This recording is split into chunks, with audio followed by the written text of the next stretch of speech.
Nouakchott abrite le lancement du projet Format Emploi Mauritanie qui vise l'amélioration du marché du travail.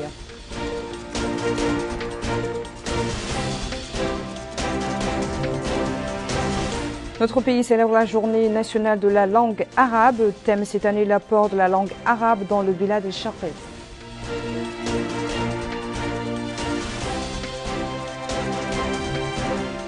Le département de la santé procède à la distribution des guides de tarification des médicaments et annonce une diminution des prix.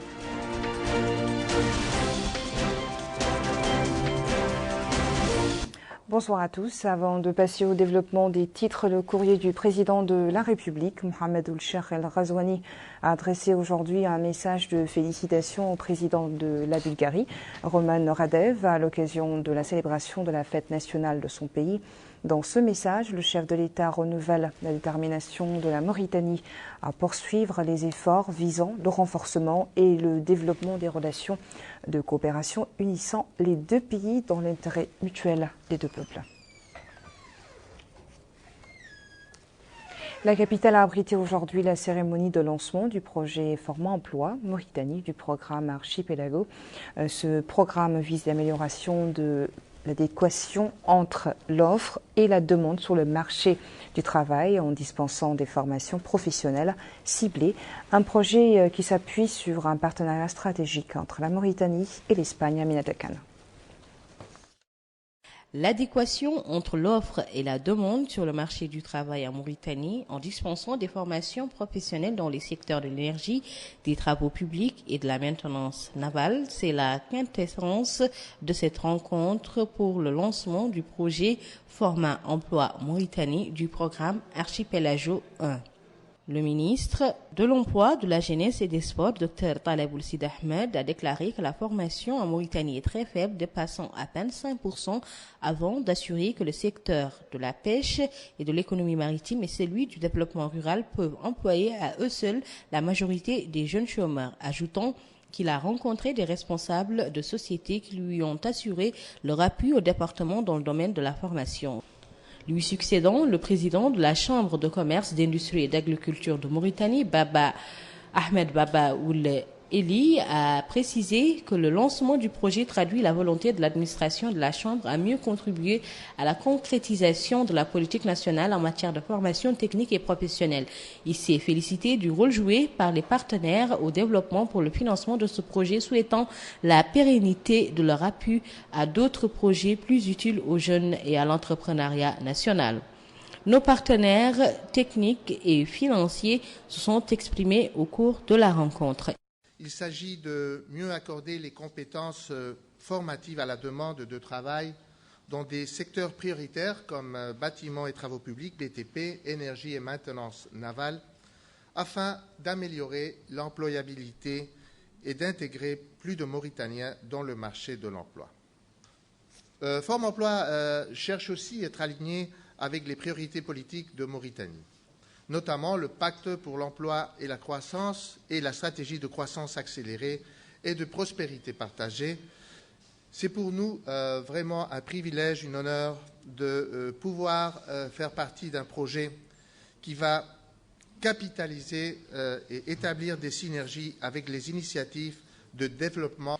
Selon les chiffres officiels, la Mauritanie a réalisé pendant les dernières années des progrès considérables en matière d'augmentation de la capacité de production, avec une capacité solaire et éolienne représentant plus de 30% de la matrice énergétique.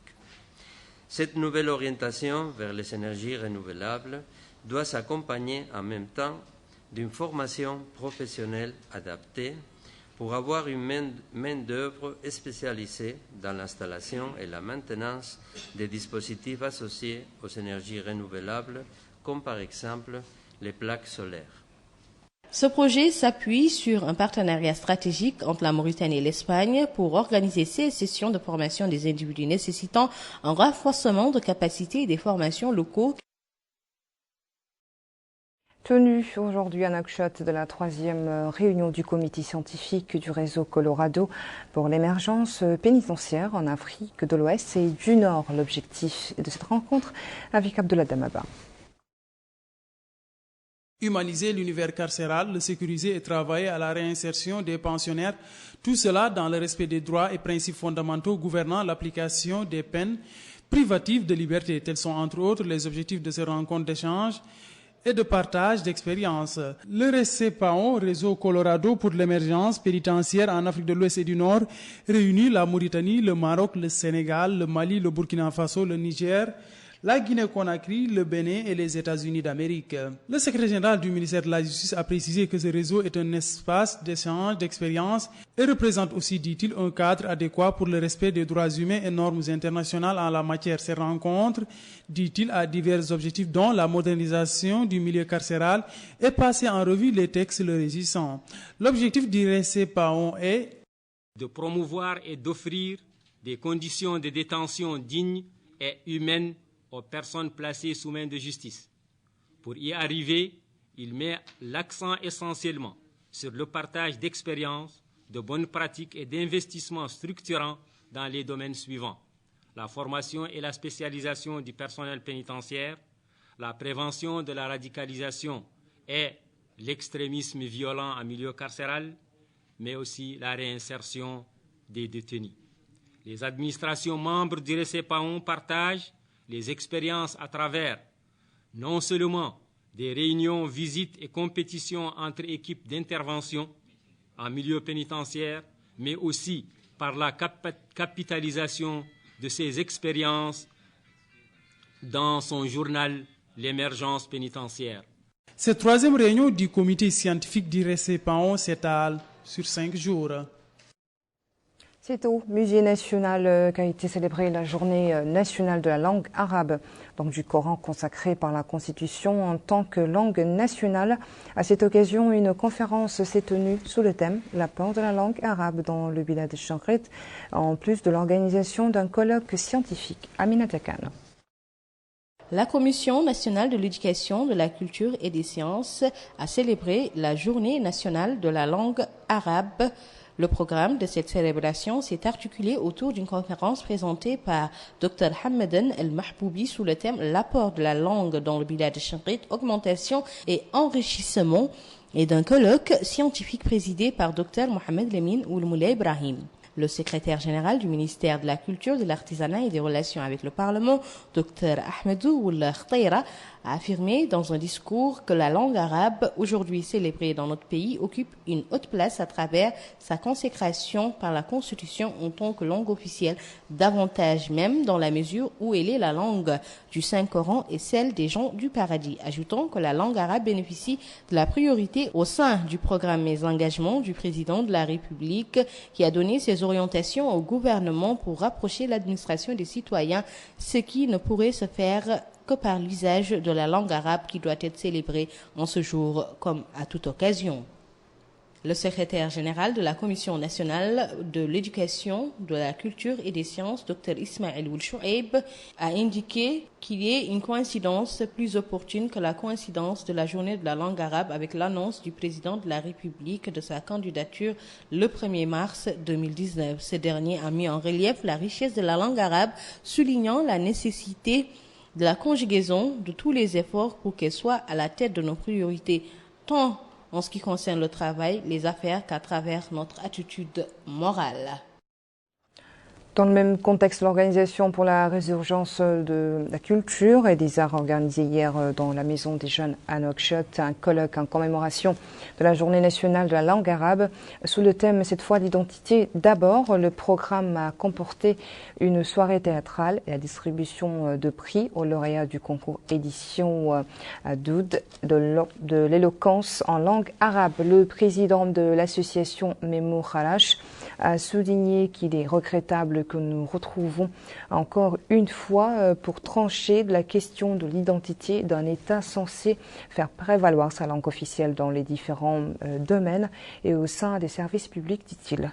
Bien Des pays ont connu la Renaissance grâce à la langue arabe, faisant observer que la langue arabe est à cet égard le maillon central de l'unité nationale et la pierre angulaire dans toute action visant l'implication de tous dans l'œuvre du développement, dit-il. Pour sa part, le secrétaire général du parti Sawab, Mohamed El Mortar Mohamed, a hautement apprécié l'organisation de cette rencontre commémorant la journée nationale de la langue arabe du Saint-Coran, disant que c'est ainsi une opportunité pour défendre nos langues nationales et pour permettre de renforcer les fondements de l'unité nationale. Direction Attar, le secrétaire général du ministère de la Culture, de l'Artisanat et des Relations avec le Parlement a visité le site archéologique d'Azougui. Plus de détails avec Abdullah Demaba. La cité historique d'Azougui a accueilli cette activité au deuxième jour de cette campagne de sensibilisation sur la préservation des cités historiques. Cette rencontre a été supervisée par le secrétaire général du ministère de la Culture, de l'Artisanat et des Relations avec le Parlement, Ahmedou Oultera, en présence du Wali de l'Adrar, Diagana Mohamed El Haj, des autorités administratives et sécuritaires de Cellulaya. Le secrétaire général du ministère de la Culture, de l'Artisanat et des Relations avec le Parlement a précisé que cette ville, qui a traversé les âges, a su préserver son authenticité. Il a en outre affirmé que l'État compte ressortir tous les atouts de cette cité et œuvrer pour que ce patrimoine puisse être pérennisé. Dans le cadre de la préservation de ce lieu, dit-il, les habitants de cette localité ont joué un rôle primordial. Plusieurs autres personnalités se sont exprimées au cours de cette cérémonie. Ils ont tour à tour rappelé les spécificités et la particularité de la cité historique d'Azougui. Après cette cérémonie, le secrétaire général du ministère de la Culture, de l'Artisanat et des Relations avec le Parlement a visité plusieurs sites historiques de cette cité. Il s'est ainsi rendu au niveau de cette bibliothèque où il s'est enquis de plusieurs aspects de l'histoire de cette cité en particulier et du pays de manière générale. La délégation a aussi visité cette foire où sont présentés plusieurs objets d'art. Tard dans la soirée, plusieurs présentations sur l'histoire et la spécificité d'Azougui et de Garnel-Gasba ont été effectuées en présence de nombreux publics, ce qui a été ponctué par des poèmes de Mehdi Nabouia. Le département de la Santé a distribué le guide de tarification des médicaments et annonce également dans ce cadre une diminution des prix. Explication avec Bokar Bailaba. Les citoyens peuvent désormais se frotter les mains. Et pour cause, le ministère de la Santé a fait sortir de nouveaux tarifs des médicaments vendus par les pharmacies et les dépôts sur tout le territoire national. En d'autres termes, tous les prix sont désormais homologués afin que les citoyens puissent se retrouver à chaque fois qu'ils achètent des produits pharmaceutiques. Pour l'inspecteur général de la Santé, Ahmed Mohamed Boudahi, cette mesure prise par le département de la Santé va permettre de mettre de l'ordre dans l'achat des médicaments.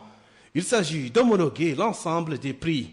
Il ajoute que les pharmacies et dépôts sont tenus de respecter ces tarifs des médicaments. Pour ce citoyen, cette décision est à saluer à sa juste valeur.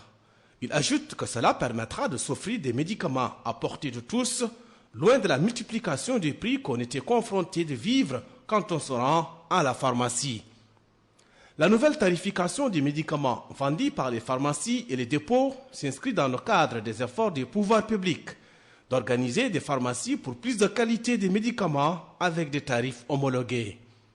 D'ailleurs, l'inspecteur général de la Santé affirme que cette décision va dans le sens des efforts du département afin que les citoyens puissent acquérir des médicaments sur la base des prescriptions médicales et sur la base de nouveaux tarifs qui viennent d'entrer en vigueur. La centrale d'achat des médicaments CAMEC est le fournisseur attitré des médicaments aux établissements sanitaires. Les pharmacies et les dépôts eux aussi doivent se conformer aux nouveaux tarifs. Mohamed Val Youssouf Ouva, pharmacien, approuve cette décision, ajoutant qu'ils s'en tiendront aux nouveaux tarifs. Désormais, il sera difficile pour les pharmacies de passer entre les mailles du filet avec ce nouveau tarif.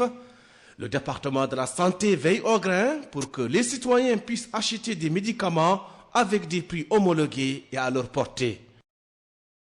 Radio Mauritanie a organisé hier soir un colloque intitulé « La République, fondement, concept et valeurs de la concertation de la solidarité ».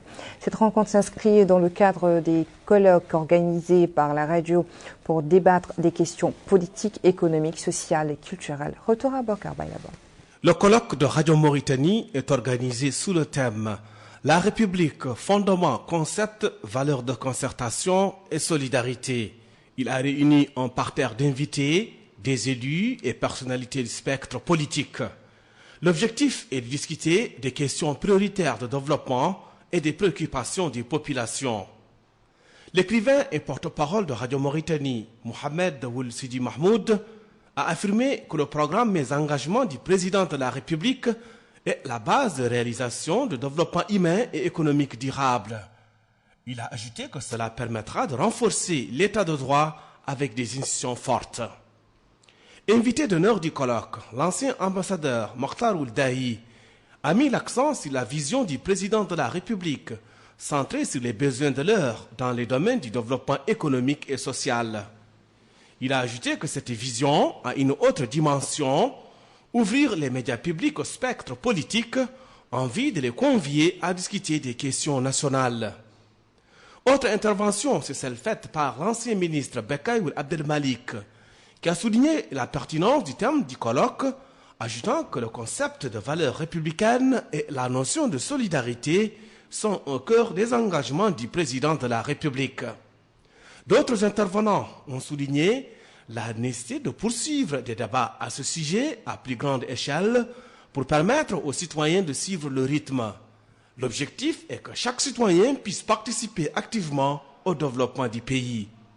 Le colloque s'est déroulé en présence du directeur général de Radio Mauritanie et d'un certain nombre de responsables du service à l'établissement.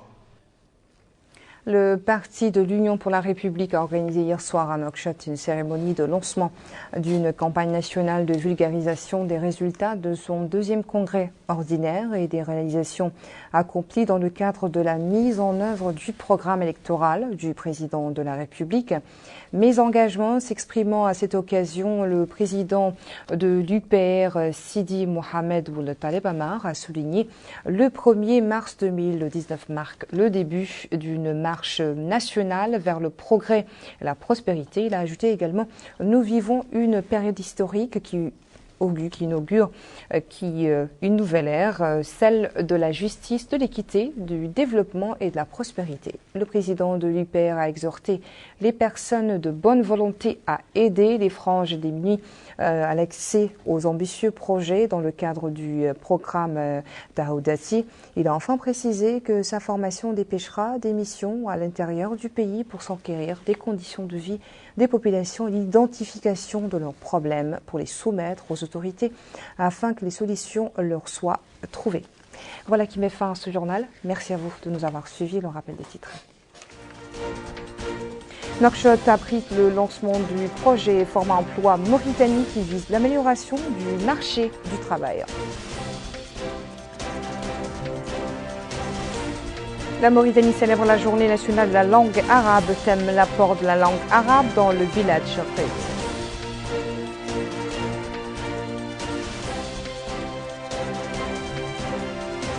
Le département de la santé procède à la distribution des guides de tarification des médicaments et annonce également une diminution des prix.